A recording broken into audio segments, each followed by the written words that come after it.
G'day and welcome back to another episode of Tomo's Tune-Ups. On this episode, we're back on the YFM225. We're going to be working on the engine. We're going to start the reassembly process, put the cylinder head on, and reinstall it back in the bike. Like always, let's get to it.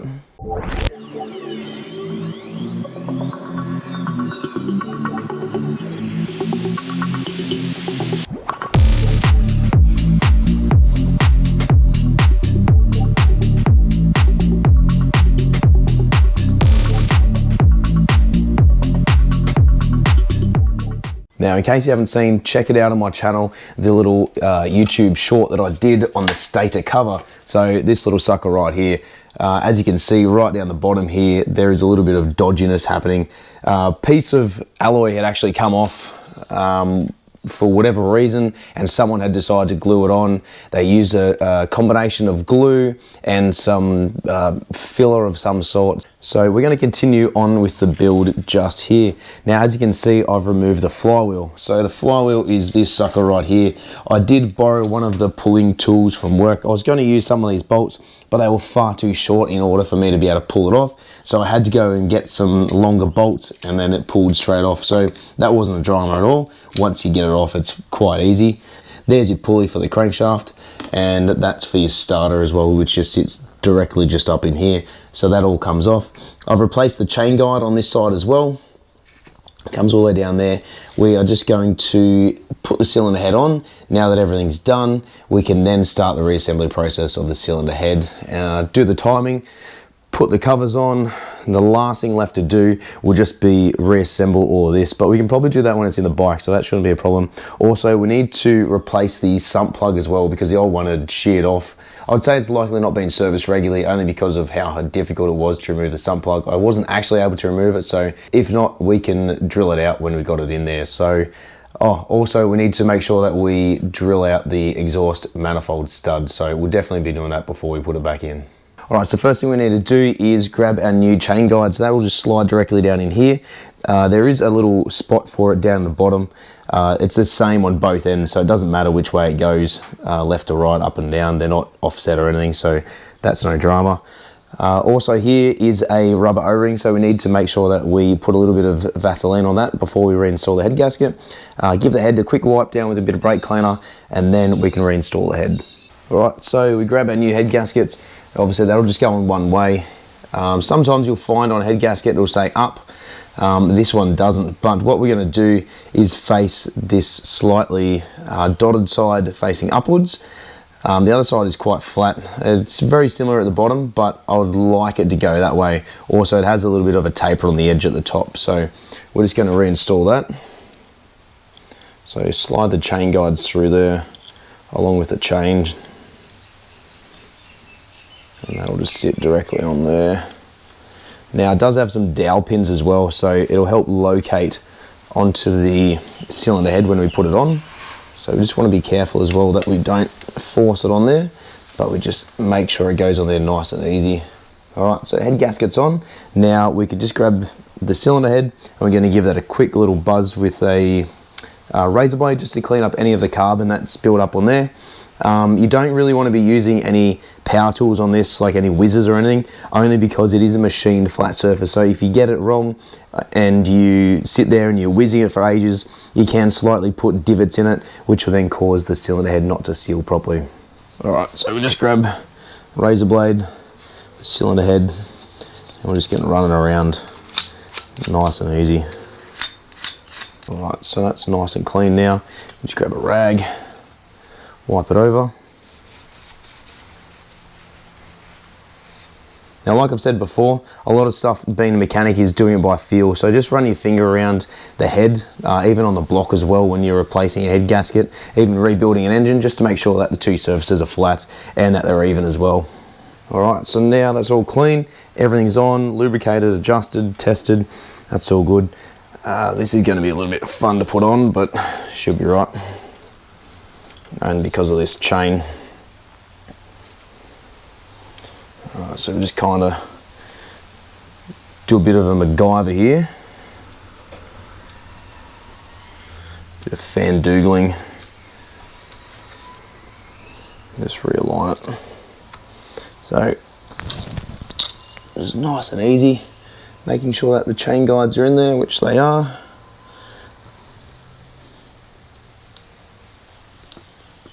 And then just lining up the cylinder head on the block. All right, so just make sure that those dowels line up as well.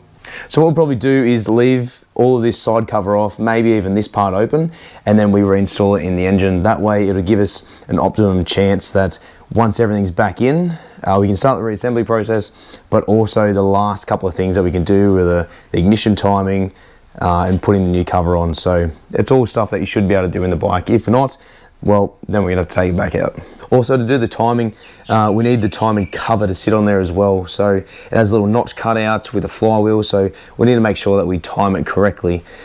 So once everything's back together, which will probably be one of the last things that we do actually, is going to be doing the ignition timing. So until then, let's put all the bolts in the cylinder head. We've got a couple of new bolts, new washers.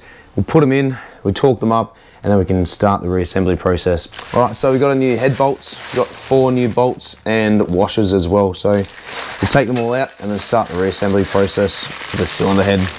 Now it is an idea that when you're rebuilding something like this, or even building something, that you try and locate as many new parts as you possibly can. It's not detrimental that you replace everything like this every time you do it, but if you're doing it on your own bike, your car, your lawnmower, whatever it may be, it is worthwhile just investing the extra money and finding the extra tools and equipment that you need to reassemble it.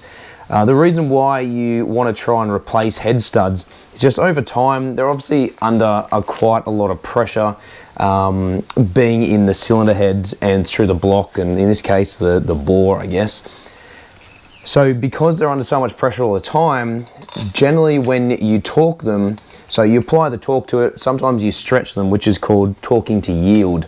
So torquing to yield means that you do it up to a specific torque setting and then you physically stretch the bolt. So you're putting it under even more pressure. Once a bolt has been stretched, you can't reuse it. So anything that's been torqued to yield, they generally say to replace them. So that's something to keep in mind. But you know, if you're working on a car that you can reuse the head bolts or the studs, the nuts, whatever it may be, then go ahead and do it. But if you find that the studs are a couple of bucks each and you know you need 10 of them and it's going to cost you, you know, 50, 60 bucks, why not do it? You don't need mad ARP bolts if you're just doing a standard cylinder head, but if you want to upgrade and have a bit of performance, by any means, definitely invest in it. Now, it looks like I've run into a bit of a snag. Right, okay, so the pivot for the rocker shaft on the inlet side is actually pushing so far through, it's touching where the bolt goes down. So what I need to do is pull this cover back off, pull the camshaft out, fiddle around with it for a little bit, and then make sure that we can get that bolt back in. So let's quickly do that. So now that we've put the chain on, I've just temporarily fitted it like this. I don't believe it's properly timed yet. So once we put it back in the bike, we can then do the timing when we get the stator cover at the front. We still need to drain the oil out of it, so we might wait till we put it back in the bike and then we'll start cutting open that drain plug on the opposite side. There's still the tensioner to put in as well and torque the head bolts. So next step, we're going to tighten up all the head bolts all around here. I've already tightened these ones. They were only like 6 Newton meters or something, so let's keep going and then we can start the reassembly process. Alright, so the next thing we're going to be doing is attempting to drill these bolts out. There are several different methods in which you could use to do this. Probably one of the simplest methods would just be to center punch the middle of the bolt, drill it completely out, and then just put another thread in there if we need to. So whether we do a helicoil or even just run a tap through there just to create another thread. You can use a helicoil, you can use stud extractors. There's 100 different methods there. Being a fairly well seasoned pro at doing this sort of stuff, we do have fairly good access, and having it outside the bike is going to make it significantly easier. So I've got some left-handed drill bits. That's a really good way to extract bolts and stuff that's broken. And you're probably thinking, hey, a left-hand drill bit, that's like a left-handed screwdriver. No, it actually spins in reverse. So you set the drill to reverse. So as it cuts into it, it'll actually, a lot of the time, well, probably about 60% of the time actually, it'll actually grab the bolt and then start winding it out as well. So let's give that a shot and hope we can fix this.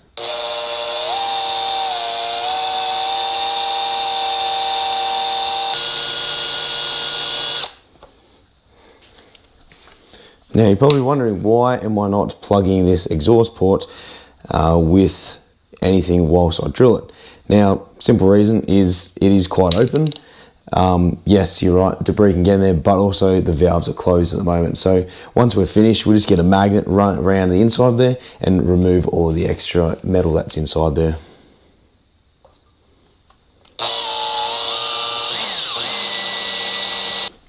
Alright, so as I was saying, more often than not, easy outs don't work. Really just depends on the situation you're in. So I'm going to see if I have any rust penetrant. We're going to just soak these, and then we're going to try and remove it using the stud extraction tool for an easy out.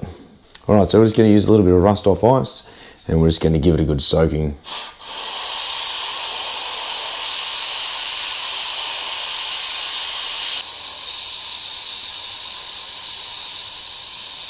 All right, here goes nothing.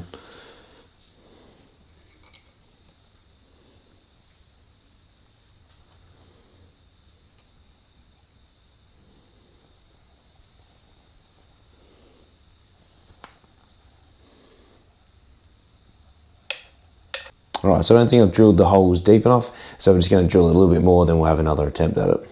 Alright, well, one of the things I hate about easy outs is the bits snapping off. Not just the actual easy out itself, but the drill bit. So this left-hand drill bit is absolutely cactus. So next thing we're going to do is we're going to get the neck size up, and we're going to try and drill it. Generally with a larger size drill bit, and it's been a bit sharper as well, it can often grab the edge and then start to pull it out. So fingers crossed we can do that. If not, we can keep drilling it and put a larger easy out in there. Now also keep in mind that this is just a quad bike. Doesn't mean that we can just go ham on it and destroy it. But also it's my family's. So even if we don't get these bolt holes exactly aligned, it's not the end of the world, only because there's a gasket in there and it's still going to apply the same pressure to it, having holes drilled in there. So what we'll do here is we'll just drill it a little bit bigger, see how it goes. If we need to drill it all the way out, that's fine. We can always just re-tap it and just realign the bolts where we need them to be.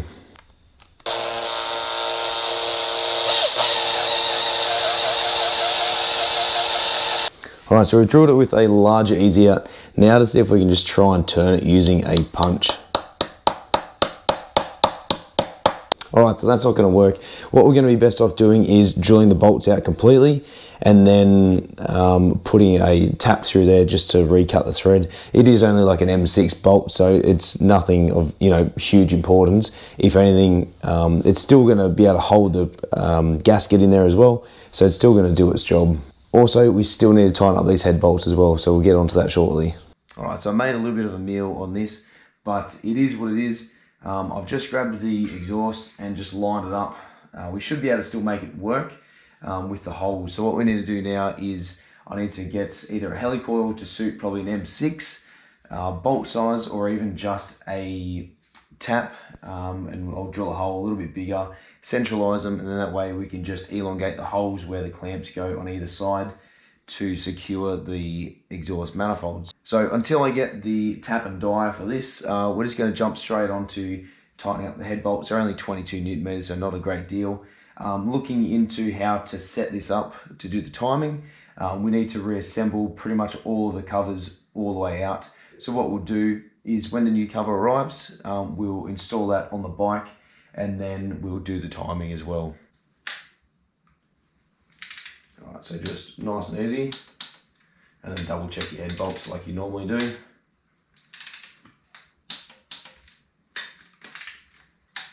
And do it in a star-shaped pattern as well. Make sure that it clamps it nice and even.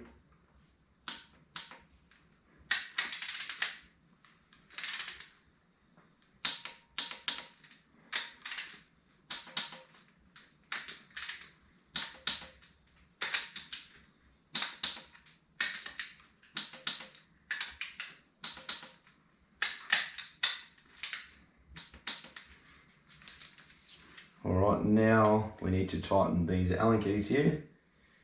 Now for whatever reason in the instructions it didn't list what the torque setting was on these. They are fairly solid bolts, so I'm just going to ramp it up to 30 Newton meters.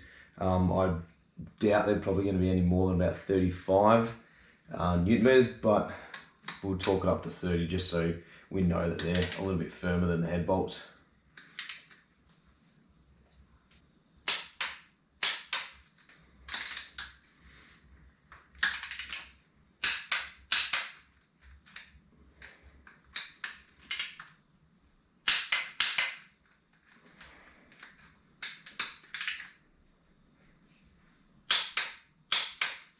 Alright, so that'll be it for today. You'll see me in just a second. I'm just going to go to work and grab the tap and die that I need in order to repair the thread on the exhaust manifold.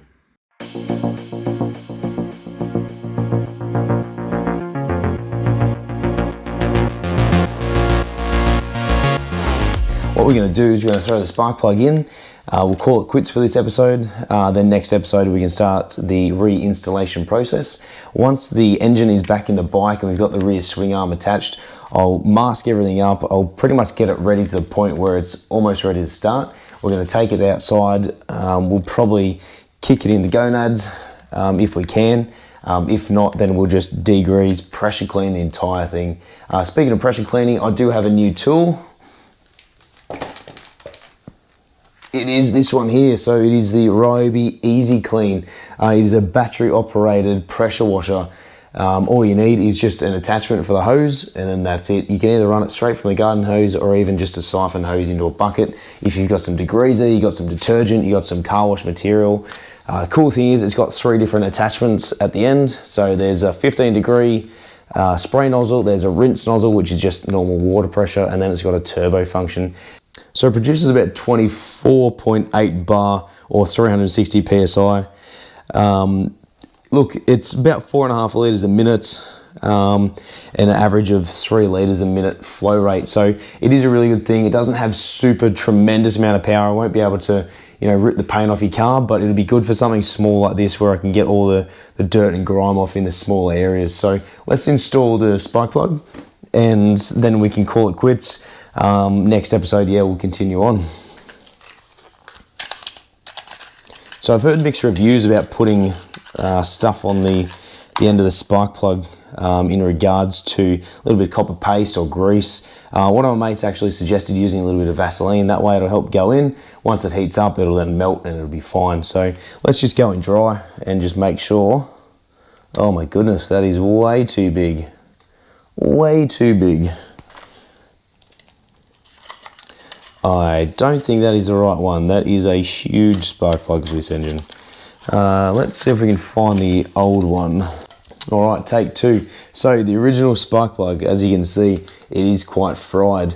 It is a NGK plug. The part number is Delta 8 Echo Alpha. So as you can see, it is quite small. Whereas the new one, I don't know why they've given me this one. This is pretty much for a mini, like legit BPR 8 ES. I think I use 6 ES in my engine from memory. Someone can probably correct me in the comments, but you can see the clear difference in the two. So they are very different. I'm going to go to my local auto parts shop tomorrow, see if I can get the right plug. I'll take a photo of that and send it in, see if I can get something matched up. As for that plug, we can just keep that just for a spare. Look guys, other than that, that's pretty much it for today's episode. As I said, next episode, we'll reinstall the engine, we'll get everything connected so it's completely sealed. We'll take the bike outside, we'll degrease the absolute crap out of it, get rid of all the stuff. I'll show you my Ryobi Easy Clean gun in action, and then we can start the hopefully start the bike up. There's a few little things we need to change. We still need to finish the wiring for the battery, need to install a new battery, need to make a battery tray. There's also a couple of headlights we need to install. My parents want a LED light bar to go on the front, so we need to do a couple of measurements and figure out what is going to be best in order for us to mount a light bar on there, and how big. I'm fairly certain as well Steady make a couple of different sizes to suit ATV, quad bikes, that sort of thing. So it's really handy to have a supplier that's going to be able to supply something like this specifically for this application, rather than just getting the biggest light bar or trying to find the smallest and making it look a little bit awkward. And then we just have to decide whether you're going to rig it up to the high beam switch, whether you're going to have it on ignition, a separate switch, whatever. I think other than that, there's maybe a couple extra parts. Speaking of which parts, spoiler alert, that's going to be going in the Mini in another episode. So probably be down the track, probably won't be till a bit later on this year. You guys probably watching this around probably close to mid-year, or thereabouts, I guess, by the time this actually airs. But yeah, that's going to be probably later on in the year. There's a mini show coming up, hopefully we can go to. Yeah, there's a couple of random bits and pieces we can put on this when we're putting it back together. So until next time, guys, like always, stay COVID safe, guys. Be kind to each other. Thanks heaps for subscribing and watching the video right to the end. Really appreciate it. Until next time, we'll see you right here with this little bad boy on Tomo's Tune-Ups.